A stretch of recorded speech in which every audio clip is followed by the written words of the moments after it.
G'day and welcome to the Ball Boys Fantasy Basketball Podcast. Today we are doing a mailbag podcast, taking your questions. Let's go. Jordan open. Chicago with the lead. Bryant to shot. Not a game. We talking about practice. LeBron James with no regard for human life. Anything's possible. Back out to Allen. His three-pointer. Bang! Curry for three. Wow! Unbelievable. Making it rain in New York. We the North are now we the champions. Not the destination, it's the journey. Mamba out. G'day and welcome back to the Ball Boys Fantasy Basketball Podcast. My name is Mitch Casey, your host, and you can find me on Twitter at BallBoysNBA and on Instagram at BallBoysFantasyBasketball. Join with me once again, the guru himself, the 2022 version, Cal Mack. How are you, mate? I'm doing well. I've been going a bit cross-country, which in Australia is a pretty big deal. I've got a 12-hour drive that I've started. I'm now in the beautiful town of Coffs Harbour, so I'm camped up in a pretty dingy little hotel, but we're making do here. The Ball Boys are going interstate. We're traveling, so we're moving around. So shout out to everyone who maybe we've got some viewers or listeners in Coffs Harbour. If you do, make sure you let us know on YouTube because that would be pretty cool. Where are you heading? You're not stopping at Coffs Harbour, are you? I'm going a bit further past Sydney, so it's a bit of a Brisbane to Sydney kind of trip. Hectic. And times like this, that's very brave of you, my friend. So we wish you all the best. But we're talking some questions today from the listeners, from the viewers. We've got some good questions to dive into today, Cal. So let's not waste any more time talking about your travel arrangements. Let's talk about some fantasy basketball. Not that we don't love to know what you're doing, Cal. Let's go to the first one here. The viewers want to know what are our thoughts on Suggs and Olynyk as stash players in sort of the standard formats of the game. I'll throw it over to you first. What are your thoughts on those two players? Maybe take us through one or the other, whichever you want first. I'll say for Suggsy, I do think he is worth holding on to in short. And for Olynyk, I think he's worth dropping. I'll go to Olynyk firstly. Look, he was something like the seventh best fantasy player to close out the season last season. That was for a terrible tanking Rockets team. Detroit, I guess right now should be tanking as well, but it's a different role. It's a different team. Yeah. You can't say he's going to put up the same numbers. I think obviously it was an anomaly. He's had a sprained MCL. Apparently he's closing in on a return, but he's been out for some time now. I'd probably just give up on him. There's probably better guys out there on the waiver wire, honestly. And then when he comes back, keep an eye on him. But even during the regular season, for what he did put up, he was 171st in his ranking. The output, I mean, I guess some contributors overall, but I think for now, I just probably just can him in, call it. Yeah, look, I might slightly disagree there. I think I'm not too hyped on either, to be honest. I think I'm not too excited. I don't know if they're worth stashing, especially if you've got a few injuries on your team, which most teams out there do at the moment. But Kelly Olynyk, I think I'm more excited on just because of the potential, not to get into one of our other questions further on, but the potential move of a Jeremy Grant and the opening up of minutes there. He was only playing 23 minutes per game before he went down in this injury. He is someone who is a fairly good per minute producer, and he produces across the board, gives you threes, gives you assists from the center position, steals, some solid points here and there. He is someone who does suit a certain build as well. So in my team where I'm punting the big men stats, he does give me the good threes, assists, and steals that I want from my center position. So in that kind of format, I am stashing him. Just more because there's not really any centers out there that I would prefer. More a positional need for my team in that instance. But if it wasn't for that kind of fact, I probably would have just dropped him and left him on the waiver wire and streamed through that position instead. With Suggs, I don't know. I just think he was so bad before the injury anyway. I know he's a rookie point guard and they usually come good around that All-Star or post-All-Star time, but you know, the emergence of Cole Anthony, you know, we still have Fultz to come back maybe at some point. There's just a few more question marks with him. The only thing that I would say maybe is that the steal and assist upside, which can be kind of hard to find. And I do believe in his talent. I'm just not sure because he was such a burden on your field goal, such a burden on your free throws. His points were pretty low. There was a lot of turnovers as well. There's a lot of negatives in his game. He would have to very much suit a specific type of build. Certainly not in a rotisserie format. I wouldn't be bothering with him. But yeah, I'm not sure what his ceiling is when he comes back on this team. Considering that surprisingly, as bad as they are kind of deep in certain positions, weirdly enough.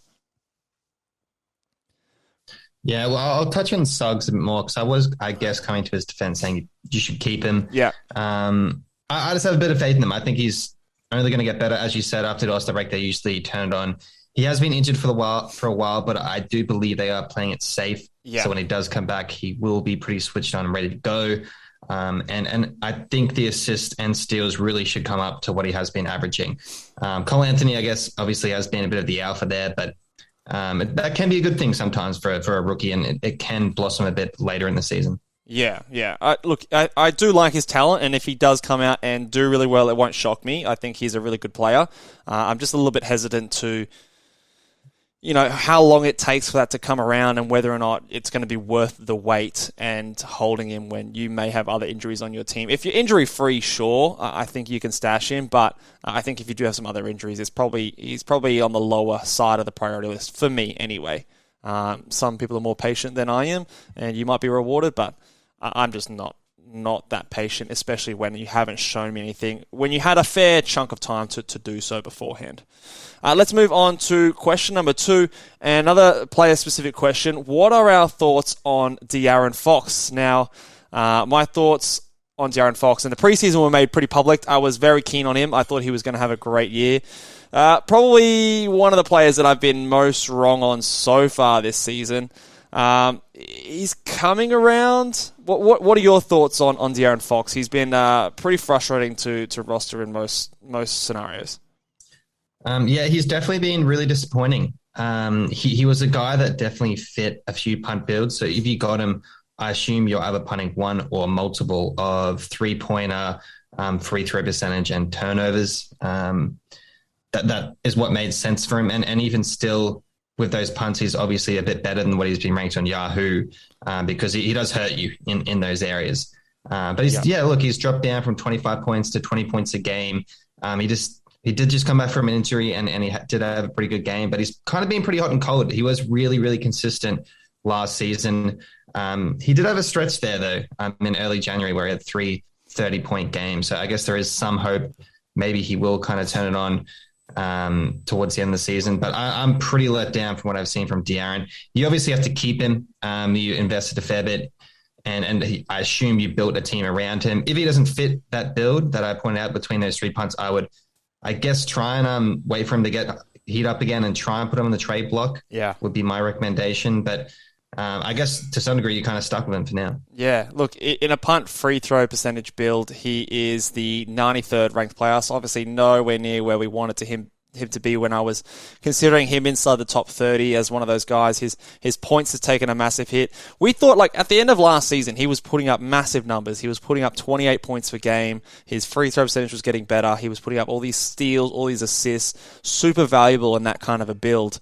But it just hasn't happened. We've had the emergence of Tyrese Halliburton come in. Now, I'm still a believer in De'Aaron Fox and his potential. I don't necessarily think that the Kings should be looking to trade him because he is not, good or whatever. The reason I can see them trying to trade him is because he might get them the most in return. But they probably should have done that last year when his value was high. Now his value's down a little bit more, so I don't know how much you're going to get back from him now. So if I was the Kings, I would just try and ride it out, make this Halliburton-Fox thing work, and continue to build around those guys. But there is a little bit more trade rumors going out there. I'm on the side that I don't think he's going to get moved this season, unless, I don't know, maybe Philadelphia finally come to grips with a Fox Simmons trade. But from my understanding, they're not keen on that.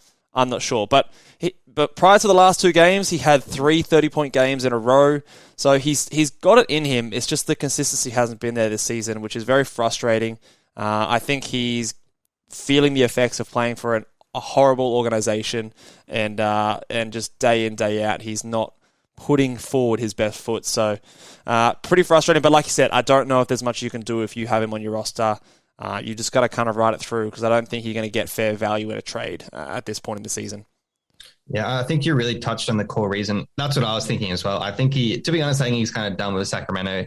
I think that honestly would be a reason they've had this huge drought. He hasn't made the playoffs since he was there, even though he's been balling pretty well. Yeah. For him to take such a step back at this point makes me think maybe he kind of does have 1 foot out the door, and maybe we'll be asking for a trade. And I would not be surprised if they do trade him. And I probably do think they probably should in this build around Halliburton, is my point of view.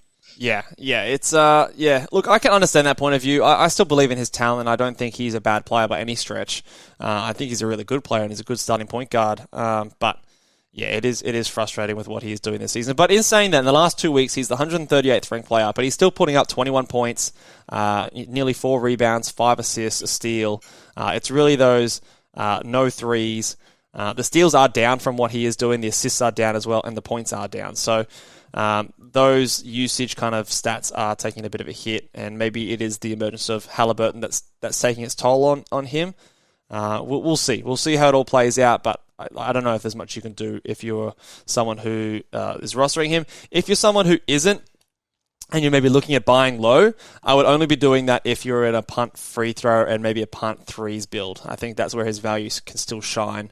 But I would be going fairly low, because a lot of people would be fairly frustrated, especially if they're not in that build. Then, well, I don't know what you were doing drafting him anyway, but you can probably get him pretty cheap. Let's go on to question number 3, our last sort of specific player question, and it's around Daniel Gafford and the return of Thomas Bryant. So the question is, do you see Gafford's production dropping massively when Bryant returns? Should we be looking to trade him? What are your thoughts on Daniel Gafford and his value? I think Thomas Bryant is set to return. Maybe by the time this podcast comes out, Bryant would have made his first game. What are your thoughts on Gafford's value for the rest of the year? I'd be a bit wary, but I'm not overly concerned. Thomas Bryant did have a pretty bad injury. Yeah, I'd actually maybe even be more concerned maybe about Montrezl Harrell, who has had some hot spells, but I think him and Thomas Bryant serve the role of like an offensive first kind of forward. Gafford really is the guy that does defend the rim. Those guys don't really contribute that much. Gafford can kind of switch a bit too. So I think in terms of what he's putting up now, he's only putting up 23 minutes a game and has been the 78th current rank for the season. I don't see 23 minutes a game going down from that perspective. So I think he probably should hold strong. And it's probably more Trez Harrell that will take the hit, but still yet to be determined. I would also expect Bryant to kind of be eased back in, and he will be rested a few games on and off too. So even then, on a game-to-game basis, Gafford could still be unleashed. Yeah, look, Gafford he's the top 80 sort of player in like 22 minutes a game. So he can do it in low minutes. He is someone who doesn't need like a huge amount of usage to get his value. It's blocks, it's rebounds, it's field goal percentage, classic big man stats. So I don't think his value is as much affected.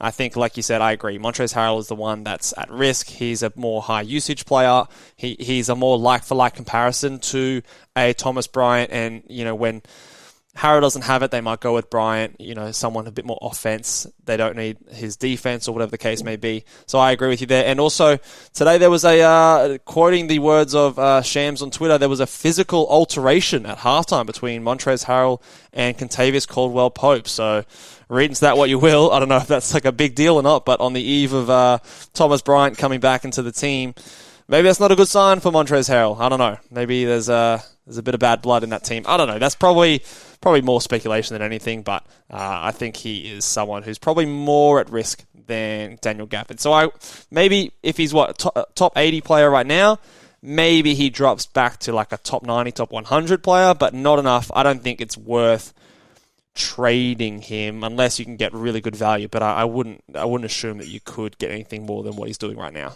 And I think he'd be pretty similar. Would you agree?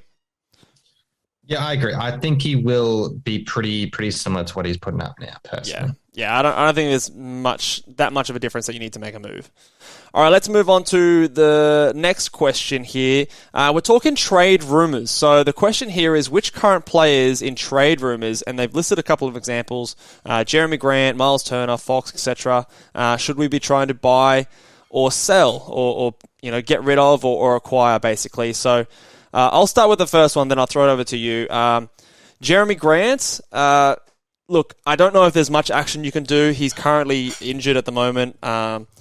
You can sell if you can, because I don't think he's going anywhere that his value is going to improve. However, you're probably not going to be able to sell him. He's currently the 51st ranked player on the season.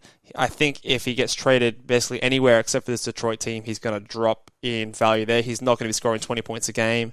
He still will give you sort of a 3, a steal, and a block, I would assume. Maybe his field goal percentage gets back up higher than it is now at 41%, which is a good boost, but the usage will probably take a hit. But I have my doubts about your ability to trade Jeremy Grant. I definitely, if you can get something around that 50 to 60 value range, then do so. But if you can't, you probably just have to hold and see how it goes. I will say with a lot of this sort of stuff, we don't know who's getting traded, and we also don't know where they're getting traded and who they're getting traded for. So there's a lot of variables here.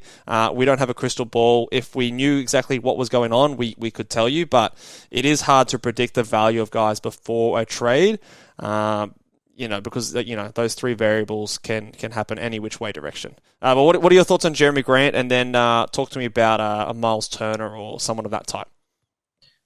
So Jeremy Grant is probably the guys on the list. You got Miles Turner and Fox. He's the one that if I was an owner, I'd probably be hoping he stays on Detroit, just because I think when he gets traded, he's going to a team where his usage will drop. His fantasy value won't be as good. He still should have the defensive stuff there, but him putting up 20 points, I would imagine, would come down. Yeah. Obviously, it depends where he does go. If he goes to, let's say, a Philly in a Ben Simmons trade, maybe it still would have some output. I don't really know what's going to go in there, but I would say it probably will be a net negative for most teams. So that's probably what I would be thinking. If you got him, obviously the field goal has been a bit off all season. He is pretty untradeable, being injured. Also with the trade talks, you probably have to hold on to him at this point. But I would be a little bit worried if he did get traded personally. In terms of like Miles Turner and Fox, like Miles Turner, I think that's someone who would be destined to potentially explode a bit on another team. He's potentially kind of arguably being underutilized. The blocks are pretty crazy at 2.9. He kind of has proven that is sustainable, given he led the league last season, has been pretty consistent this season. So I think that is maintainable on whatever team he goes to. But I think he definitely could be unleashed, considering he is a bit of Sabonis, who does dominate the boards there in Indiana. Yeah, I think there's the most amount of value to change with this potential deal. I think I also want to highlight the fact that I'd be also interested in buying Sabonis if I could, although he has had a couple of massive games recently with a 42-point game, and I think he had a triple-double game as well recently, and he's been playing really well as of late, with Turner sometimes sitting those fourth quarters. Turner's had a game with 23 minutes, a game with 18 minutes, and then in both those games, Sabonis went off. So I think Sabonis would be a big winner there, because the idea of the trade of the Miles Turner thing is to maybe rebuild or retool and maybe go to Sabonis being the only big in that rotation, or at least of those two. So you're probably not getting a big, potentially. I mean, again, you don't know these things for sure, but I wouldn't assume that they'd be getting like an all-star or a high-level contributor in that center position back. So I think Sabonis would be a big winner in that situation. And then Turner, the blocks are going to be there regardless, and then you've got upside in potentially him seeing an increased role in terms of usage, and that might further increase his value. So I think both of those I'd be trying to acquire, because I think it's a win for both parties. And then if we touch on Fox real quickly, I think Fox, he's someone that I don't think will be traded. Again, point guards getting traded, does another point guard come back? Who's the winner there? Tyrese Halliburton is already playing absolutely crazy. So if you can get Halliburton for fair value, then maybe you do. But I don't know if you can. He's a 27th ranked player in the season. Are you going to trade a top 20 guy for him? Probably not. So good luck trying to get Tyrese Halliburton. Fox, like we said before in that previous question, if you've got him and you can trade buy low if you're in a punt threes, punt free throw kind of build, he might be more motivated on another team. He might put in a bit more of an effort, so his value might improve from that point of view. But I wouldn't be doing it if I wasn't in that kind of a build, personally. What are your thoughts on Fox? Kind of working off what we said before about just our thoughts on Fox. I think if he does get traded, I think it will be a positive. I think he'll be more motivated. That could be one of the reasons he's dropped off a bit this season. You do see it sometimes with these guys, and being in Sacramento is definitely a prime location for something like that to occur. That's a very nice way to put it, Cal. Trade Fox, obviously Halliburton gets a huge buff, because if they did that, I think they would obviously go in the direction of Halliburton running the show. So 100%, whoever they trade, I just think regardless, Halliburton should be definitely a positive outcome. I mean, what if it was Ben Simmons? What if Ben Simmons rocked up? Do you think Halliburton still gets a boost? I mean, Ben Simmons isn't the offensive kind of player that Fox is, so maybe still so. I still think he would, because I still think he would be a contributor, because we saw De'Aaron Fox, he still gets the ball in the fourth quarter, running plays. Someone like Ben still needs work in his game a bit in those kind of moments. So I still think Tyrese will get a bit have of a buff. The keys, and that you'll have Ben Simmons a bit more on the off-ball aspect. So I'd still be okay with that. I'd still be pretty happy if I was the Halliburton owner. But regardless of where Fox gets sent, I think it should be a positive for him. So if I was an owner, I'd be fingers crossed that something like that does happen. But I think it will. I think it's unlikely, but there is a world I can imagine it occurring. It could happen. I agree with you, though. I think it is a little bit unlikely. Let's go on to the last question here. Still talking about trade rumors. What are players you think will benefit most post-trade that we need to pick up or stash? So not players that we're trading for or selling, players that are potentially sitting on your waiver wire who you would potentially pick up and stash. I'll start off again. I'll start with that Indiana deal. I'm thinking of two guys from this team. One I'm more keen on than the other, but I think both. I don't necessarily think I'd stash these guys, but I'm definitely watching them, and I've got them in my watch list whenever a deal comes down. So the two guys are Isaiah Jackson and Goga Bitadze. Isaiah Jackson is lighting up the G League at the moment, and so is Goga when he does play. They can't really crack the rotation in Indiana with those two big front court players, but both have a lot of permanent upside when it comes to blocks, when it comes to field goal percentage, rebounds, all those big men stats. Goga with a bit of threes there, Isaiah with a few more steals, but both are good permanent producers and are both very young if they choose to go in that rebuilding direction. So those are two players who I am keeping an eye on for if a trade like that does go down. Do you have any thoughts on these two sort of potential second half breakout candidates? Look, I'll switch it to another team, and I'll say with Jeremy Grant. Oh, yep. I think he will be traded.